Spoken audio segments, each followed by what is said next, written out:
May it please the Court, Michael Schlesinger for the appellant. I would like to reserve 2 minutes for rebuttal. Thank you. I'm going to go briefly into the Brigham saga that occurred so the bench has an idea of flavor. I think we all know that. You all know it? Yes. Are you alleging that the defendant's misconduct caused you not to realize that there had been a wrongful transfer? Is it Brigham's misconduct that caused you not to realize it, or is it the defendant's misconduct that caused you not to realize it? Good question, Judge Logue. What we are alleging in the four corners of the complaint was that there was a conspiracy with the Brighams and their attorneys once this court came up with focus on the defendant. I'm sorry, I know I'm interrupting you, but could you? What I'd like to do is just for a second is focusing on the parties that you sued, the defendants. And I'm not saying this is your only possible theory. I'm just trying to get something straight in my own mind. Are you saying that the parties that you sued caused you not to be aware of the wrongful transfer? And then I'm going to ask you where in the complaint that is. The party that concealed the transfer was the Brighams and their attorneys. Okay, but how about the defense? So you're not saying the defendant participated? No, I am in the complaint. I do say in the complaint that she knew based on her knowledge of working with Okay, she knew. Yes. You do allege that Yes. the defendant knew about that the transfer was wrongful. Yes. You don't actually come out and say that because of her conduct. Well, I don't know. Well, Did you come out and say because of her conduct, we were not able to discover that? Well, I don't know if that is the operable fact that we need to prove a fraudulent. I know. I mean, let's leave that aside. But, fraudulent conveyance. But still, did you? What I allege, Your Honor, is that in the complaint, specifically in numerous places, and I'll cite you to those. We give the background of the concealment. We're kind of like a yes or no to my answer. If you can do it. I mean, obviously, sometimes you can't. Well, yes, because this Court gave an order before Ms. Lehner got paid on May 16th. Okay, but we're in the complaint. Let's focus on the complaint rather than the narrative. Okay. And I think I don't mean to speak for my other judges, but I think they're aware of this incredible story. But well, this is the series of clawbacks after the fact. Okay, but we're going to focus on whether this complaint survives a motion to dismiss. Correct. Although it sounds like it would be, very interesting to hear the whole account. But focusing on the complaint. The knowledge of Ms. Lehner is in paragraphs 30 and 31. And paragraph 41 goes into her intent to deceive. Wait a minute. So 30 says she had knowledge she was being paid from Brigham and Brigham, an insolvent entity with funds rightfully belonging to the trustee. Correct. Now, that doesn't actually say, and therefore, we could not have known. I mean, therefore, because of her conduct, we were unable to discover this. Because of her conduct, well, we say it was a deceptively blocked by the conduct of the Brighams. The Brighams and their attorneys, if you look at paragraphs 33? Well, actually, it's... No, 33, 34, That's 32, specifically 33 Ms. says the Brighams obstructed the plaintiff's ability to find. It doesn't say the defendant. Well, Your Honors are absolutely correct, but there is a bar order that was argued by Ms. Lehner to this Court against it, and the order said for Mr. Brigham to pay himself from trust assets, he needs a order of the Court. Yes. The facts in the complaint show that Ms. Lehner was paid after that bar order, and the bar order is May, and we, the moving party, the plaintiff in the underlying case, did not get control of the assets to show that she was paid from Brigham and Brigham till I think 2011, when the punitive damage phase occurred. And all this is in the complaint. And I guess, and I'll let go of it. This will be the last time I ask. And I'm not saying your only theory is that the defendant caused you not to realize that a wrongful transfer took place. But I'm wondering if you even, if that is one of your theories, and if so, where is it in the document? It's not specifically pled that Ms. Lehner was the one that fraudulently caused us not to discover this. Well, let me- It is let the me- Brighams. let me I don't ask- think it's required. I think let it's a me- factual issue. Well, let me ask you this Sure. question, though, but if you would address paragraph 41, subsection F, when you say defendants, who does that refer to?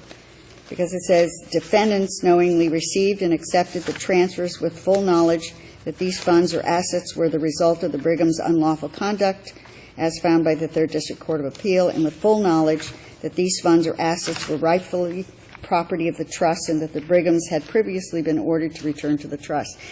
Ms. When you Lane- say Your Honor, could you help- defendants, what paragraph are you reading? it's paragraph 41, subsection F. When you say defendants, who does that refer to? Ms. Lehner and her law firm. And that would be a factual issue. If she disputes it, that's our allegation. It's taken as true. We support facts specifically. If you look on paragraph 29, 27, 28, 29, specifically 29, we talk about the defendants, meaning her law firm, being paid by a shell company, Brigham & Brigham, after the bar order. Now, I understand that there are defenses to this lawsuit, but we're on a motion to dismiss.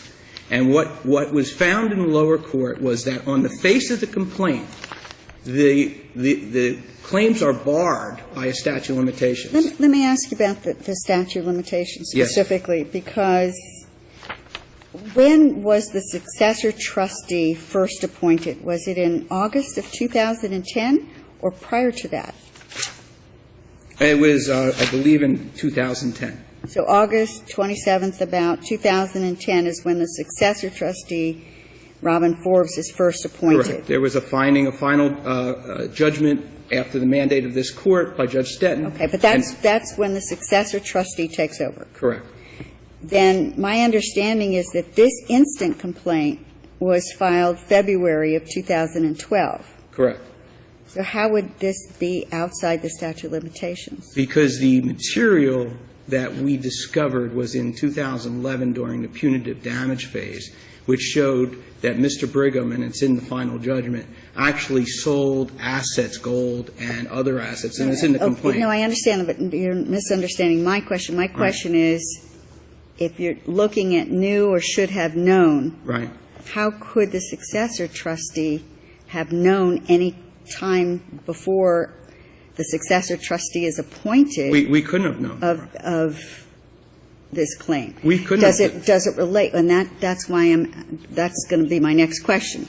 Do we look at when the successor trustee is appointed for the clock to start ticking as to known, should have known, or do we look at something prior to the appointment of the successor trustee for the clock to start ticking? Well, in this case, since it's a trustee that we're replacing, he had a fiduciary responsibility to beneficiaries and actually the successor. So there is But the actually. initial trustee is the one who's allegedly doing all the fraudulent conduct. Correct. So it's never going to be known, should have known on the part of the initial trustee. That's exactly why. Does the burden then shift? Does the clock start ticking for when the trust beneficiaries knew or should have known, or does the clock start ticking for when the successor trustee is first appointed? The clock starts ticking when we gain control and knowledge of the elements that would make up our cause of action. And there's several cases that say that. And it's specifically told if there's fraudulent concealment by the trustee, Mr. Brigham, and his attorneys. And that's what's alleged in the complaint.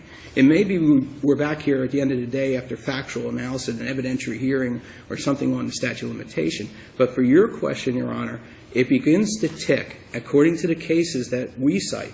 Nardone is one of them. There are tons of cases dealing with fraudulent concealment. And this is a clawback action. I know, And normally but- clawback actions are when someone comes in as an independent and they look back and say, hey, look what happened here. So the case law that we cite in our brief, and I'm sure counsel has other cases, but our case law stands for the proposition that a person standing in the shoes like Mr. Forbes, coming in as a successor, he didn't have the ability to learn it. There was a actual court order requiring Mr. Brigham, the one he replaced. Well, he would have no duty to learn any of this information prior to the time of I agree, being appointed, but the appellees. which is clearly within the statute of limitations. That's why that's what my concern is, if the clock starts ticking from when he first becomes involved at all in the case, Yes. then we don't even go any further than that because it's within the statute of limitations. The question is, should the clock start ticking before he comes into the case? The appellees have argued that it should. They've argued that we have actual knowledge or constructive knowledge. We who? Meaning Mr. Forbes, that if Ms. How would Mr. Forbes have any knowledge prior to the time of his That's their argument. Counsel, isn't this a little bit more refined than that, the argument, in that the know or should have known standard applies to a cause of action for fraud where the defendant is being alleged to have conducted the fraud? Isn't the appellee's argument that the new or should have known standard is not applicable here in calculating the statute of limitations because it is not a fraud claim that has been alleged against the defendant, but a clawback claim, and the statute of limitations begins to run on the accrual of the last element of the cause of action as opposed to when the plaintiff knew or should have known? And isn't that really the issue in the case? Yes, but it's Judge Scales, it's not following Davis versus Monahan, which is a Supreme Court case which they cited below, and it seems like it's now in a footnote in this appeal. What that says is that that is absolutely true unless there's fraudulent conduct, like we allege, fraudulent concealment, which would get it to the next stage. And then you have to show point two, which is we have to show that not only was there concealment, but she knew about the fraud and in some way fostered it or moved the purpose forward. But to go back to Judge Loeb's initial question, the fraud was not the fraud of the defendant as opposed to the fraud of the previous trustee. I allege in this complaint in detail, because the lower court asked me to put more facts, which is interesting in this notice district. But I allege a conspiracy after the bar order was issued by the lower court by all the attorneys, including Ms. Lehner's co-counsel on the appeal, Williams, Hall, and Parker, and that by that knowledge that they're purposely siphoning funds from trust funds to Mr. Brigham, to Ms. Brigham and Brigham, that they are participating in a fraud. At this stage, all I can allege is what I know. Including the defendants? I mean, the lawyers, it's a fraudulent conveyance. Okay, you're saying lawyers. How about these specific defendants? Are that is law of the case, that they have been found. How about are you alleging that they are part of the conspiracy? Yes. They're the ones that took the assets of the trust, transferred to themselves, and then transferred to the Brigham and Brigham. And in the exact paragraphs in the complaint that we say this,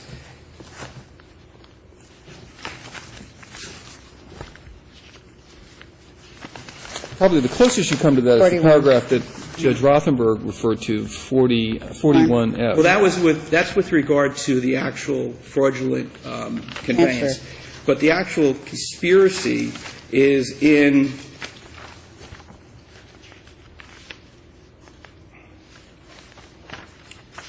paragraphs 21 through 28. And 27 goes into it specifically about all the attorneys.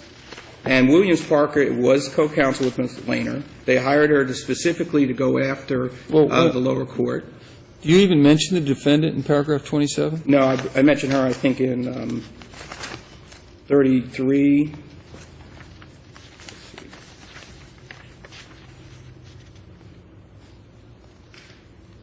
You mentioned in 30. 31. 30. The tenet of my argument today, though, Your Honor. Well, 33 doesn't list the defendant. It just says transfers to the defendants, but it doesn't say. Right. 31 does. That the defendant was actively concealing anything. Correct. The tenet of my argument today is all these arguments are factual in nature. Every single one that my esteemed colleague is going to raise in his argument, whether we had constructive knowledge, whether we had actual knowledge, whether the fraud should be discovered in 2007, whether there was actual knowledge by Ms. Lehner These are all things that can't be decided on the four corners of a complaint. And the lower court, when they dismissed it with prejudice, foreclosed us from actually doing discovery. And the appendix is a clear example. In response to the allegations raised in his appeal, I showed how the defendants blocked this item. I showed how Ms. Lehner, in her actual motions to this court, cited that Mr. Brigham had a right to these fees as a trustee. She was aware of the orders. I mean, she's the aware of the defendants orders. were clearly on constructive knowledge of the orders. The issue is whether the issue at trial is going to be whether she was aware that the funds that she was being paid came from the trust as opposed to the Brigham's own personal money. Your Honor, we put the two checks in as an attachment to And you allege she knew. I have to, or else there's no... So you would have to prove that. That's correct. And that's actually what the court below asked me to do, to add the actual knowledge. Actually, that's what Ms. Lehner asked us to do, and we did. And it is up to us now, and we have all these prohibitions if I can't prove it, but at this stage, it's a motion to dismiss on the face of the complaint. And, Your Honor, you're absolutely right. Our discovery occurred when Mr. Ford became the successor trustee. And up until that point, there is an order of this court saying, Mr. Brigham, you can't pay yourself from assets of the trust. If you do, you violate 744-403. And he did, and we discovered it after we got control of the assets. And up until that point of punitive damages, Mr. Brigham said, it was my assets. It was mine. So we had no way to discover it prior. We had no duty to discover it prior. And we acted almost immediately to claw back numerous amounts of money that was taken from the trust. We ask Your Honors to reverse the lower court, to give us a chance to go forward in this case. And Ms. Lehner might be right. There might be ultimately no knowledge, no active participation in a fraud, but on a motion to dismiss, what I've alleged is enough to get passed. Thank you. Thank you.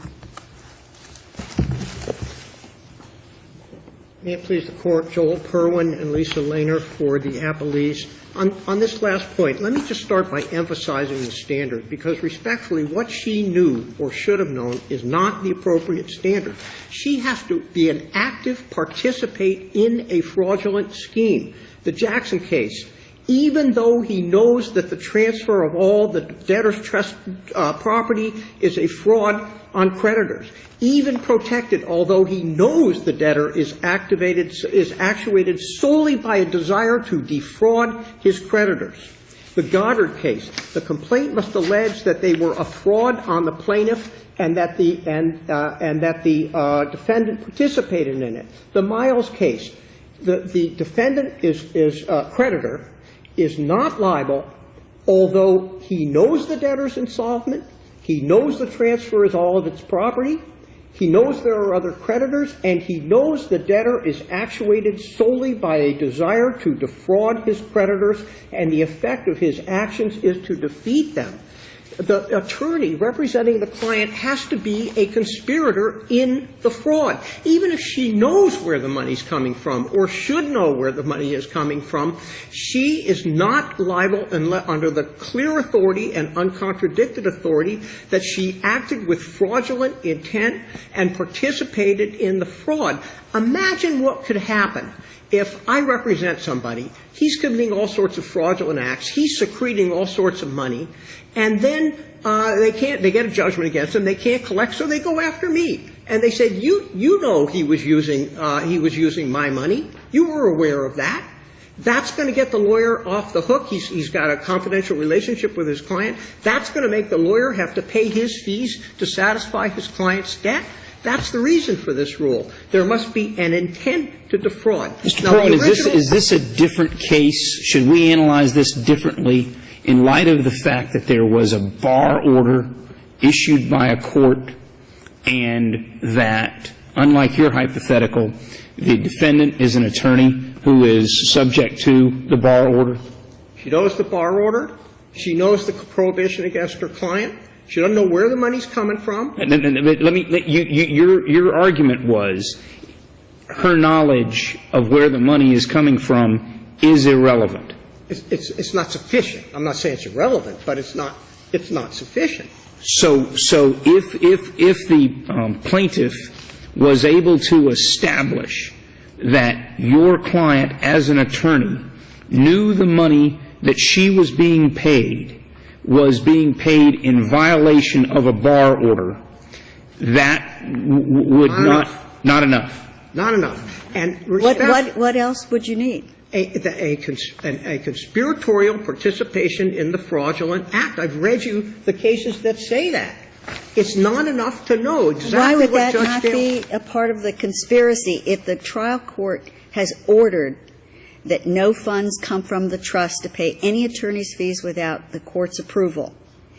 And if you knew that the funds being used to pay you is coming from the trust, isn't that a part of a conspiracy to take money from the trust that you have no right to? No, it's not. Why not? And because it doesn't mean that you have aided, abetted, assisted, conspired, or anything else. You've received funds. You maybe know or should have known what your client is doing, but under these authorities... It would sound to me that that's part of a conspiracy to take money from the trust that you're not entitled to. Please read the cases that I've just cited to you. Every one of them says, even though they know. You know, and this is the... Every one of them. This is the tipsy coachman argument, right? I mean, the Yes, judge yes. dismissed, right. This is your backup argument. Yes. And if Very I can solid, but... If I can just make one conclusory point on that and then talk about statute or anything else. Counsel never alleged that her participation or fraudulent intention. The first complaint gets thrown out because he doesn't allege that. And what he does, he takes the identical allegations and adds the word fraudulent intent to them. Conclusory legal. If you look at every one of these paragraphs. But deal with 41F. Tell me about why that is not enough, at least at a motion to dismiss stage. We're not talking about summary judgment. We're talking about a motion to dismiss. Full knowledge. That's all it says. Full knowledge. Defendants knowingly received and accepted the trust transfers with full knowledge that these funds or assets were the result of the Bingham's unlawful conduct, and with full knowledge that these funds or assets were rightfully property of the trust, and that the Binghams had previously been ordered to return to the trust. Exactly. No allegation of intent. Allegation of knowledge. Miles' case, even though the preferred creditor knows. Knowledge is not sufficient. There is no allegation in this complaint of her participation. I'm the lawyer. I know that my client's doing something wrong, that he's using funds that belong to somebody else to pay me. Oh, okay. I have to then pay the defendant? That's the argument. Well, yes, can you take money that the court has that you know the court has said you're not allowed to take? If I know or should We're know. assuming that we're assuming under the allegation. No, it's the court not has enough. said these monies, cannot be used to pay lawyers. Please read the cases. I must be a conspirator in the fraud. It's a You're saying yes, you can. The lawyer can take the money.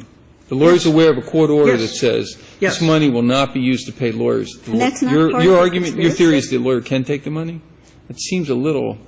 The lawyer may be in contempt. The lawyer may have produced some kind of violation, but to trace the funds to the lawyer, they must be a co-conspirator. That's what the case has said. And there is no allegation in this complaint that she is a co-conspirator in this. As Judge Rothenberg said, as far as it goes, is that she knew or should have known where the money is coming from. And incidentally. Well, knew. And incidentally, if she knew, then he knew. Because she had no better or superior information. But that's not in the complaint. That's not. You might be exactly right. And I know I'm sorry to interrupt you. I should have let you finish your question so the other judges are following. But it's not alleged in here that the basis of her knowledge was something in particular. What's alleged is the facts that he knew as well as she knew. What's alleged is every single fact that put him on notice well before he filed the lawsuit. He knows in 2003, because he sues the Brighams, that he's hiding assets and he doesn't have any personal assets. Who? He knows. Wait, he who? Who? The plaintiff, Ford. Trustee. The current trustee. He knows in 1104. Well, counsel, be careful with this argument, because what you're saying is those indicia of knowledge establish that anyone who had those indicia of knowledge had knowledge. That would mean that your client did actually have knowledge. Which is not enough. Well. But you're saying factually that's true. I mean, in other words, to me, that's a factual issue that has to be fleshed out. If his knowledge is the same, it's time barred. And what I'm saying is, on the face of the complaint, his knowledge is the same. Let me tell you what he knows. He knows on 6-3 that Brigham is hiding assets of the trust and has no personal acts. He knows on 11-4, by his own motion to restrict payment of fees to lawyers, that Brigham is paying his lawyers out of trust assets. That's 11-04.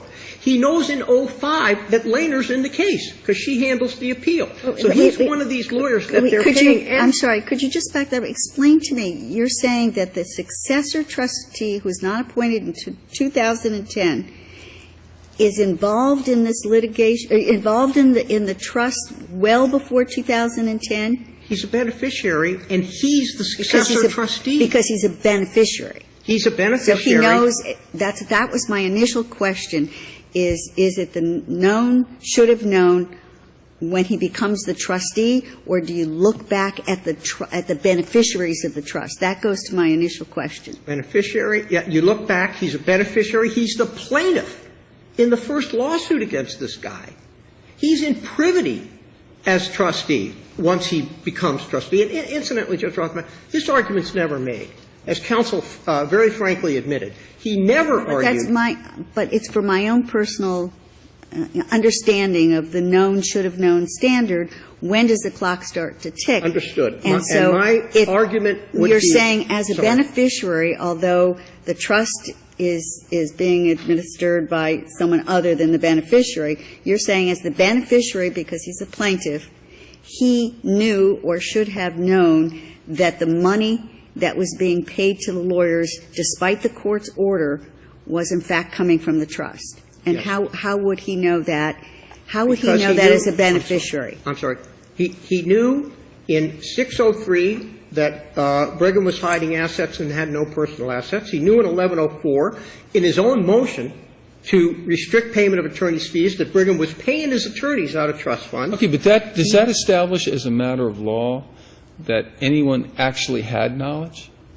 If it establishes that Lehner had knowledge, it establishes that he had knowledge. But that's not. Which he says it's on the face of the complaint. But that's not the only basis for his claim that she had knowledge. It's my basis for the claim that he had knowledge. The trustee could very well take the deposition of the defendant, and the defendant could testify, yes, I had knowledge. He sure should have. I kind of doubt that will happen, but you're suggesting that you don't even have to take that deposition because it's a foregone conclusion as a matter of law that anyone who had that information had knowledge.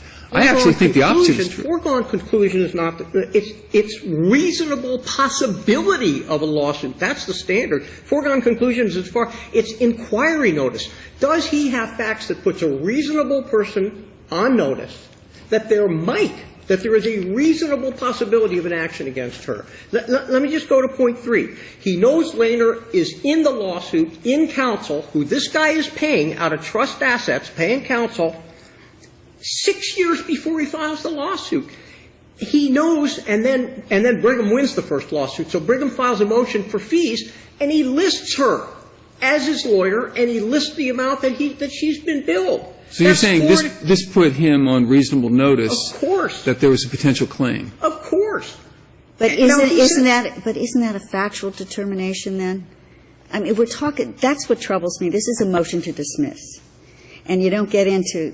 When you knew or should have known is a factual determination that almost never can be resolved on a motion to dismiss. Well, it should be, because these facts are all in the complaint. And he can say over and over, well, look, we could have found out more. We could have found out more. The issue is, what did you know?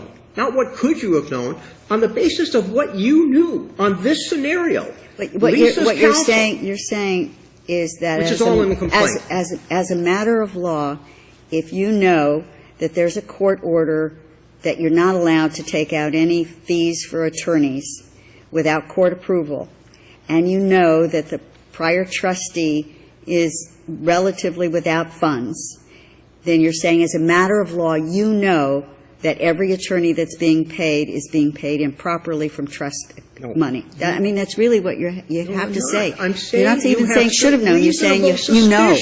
No, but you're saying is about as far from the standard as you can get. Mr. Perwin, reasonable suspicion, a reasonable Mr. Perwin, you're saying, make inquiry. Mr. Perwin. I'm sorry. I usually. But you are saying, and I want to make sure we're not just doing semantics. The judge said, well, you'd know, but actually under those circumstances. But you're saying, I'd like to say her same hypothetical, but would everyone be upon a reasonable suspicion that the lawyers were being paid improperly? In other words, I almost think the opposite would be the case. In other words, if a lawyer knows of a court order, that the lawyer would comply with it. I think that would be the reasonable, normal assumption. Well, he knows he's paying all his other lawyers out of trust funds. He knows that that he doesn't have any money of his own. He knows that Miss Lehner is in the case, and he knows that she's being paid. Now, is that not an inquiry to say, well, at least I ought to check this out? Wouldn't a reasonable person say, wait a minute, how's he paying her? He's under a court order. She may or may not know about it. But how is he paying her? But it would seem to me, but you could also look at those facts and say, well, we know one lawyer who's being paid properly, because that lawyer would never, the lawyer who was involved in a litigation where the order was produced would never take money in contradiction to that. Yeah, I better check it out. I'm a reasonable person. I better check it out. I know all of this sequence of events. I know what this guy's capable of. She may know or she may not know whether she's being paid out of trust funds and whether the order's being violated. She may not know that. I should find out. He doesn't know at that time that she has any knowledge of where that money's coming from. He doesn't know. I really need to check that out. This guy did it in the past. He doesn't have any money. I know he's paying her. I have no idea whether she knows any of this. She may be totally ignorant of all of this. Well, she can't be ignorant of the order, the court order, because Correct. she's appealing against the order. So she knows about the order. The question is whether she knows that the funds are coming from the trust. Yeah, she may have no idea. She has to know about the order. She's the lawyer appealing that order. I say she didn't know about the order. I say she doesn't know where the funds are coming from. She doesn't have any knowledge that, and if she does, then he does. If she should know where the funds are coming, he should know. Well, we don't know, because that's a factual issue. I mean, for all we know, the Brighams delivered her a letter saying, hey, I'm taking this money from the beneficiaries. I'm selling the gold coins. I'm not suggesting that that's true. That's just a hypothetical. I understand, but but we don't know that. I mean, that's why you have discovery. But if it's a factual issue as to either, then even if it's true, he's out on the statute. If it's true, she may be responsible, although if she wasn't a participant in this conspiracy, I don't think she was. Why do you have to find out? If it's identical for him and for her, he loses. It's time barred. If it's not, she wins on the other count. She wins on the merits. One way or another, the mere allegation requires judgment for her. They both had equal knowledge. That's what I'm talking about.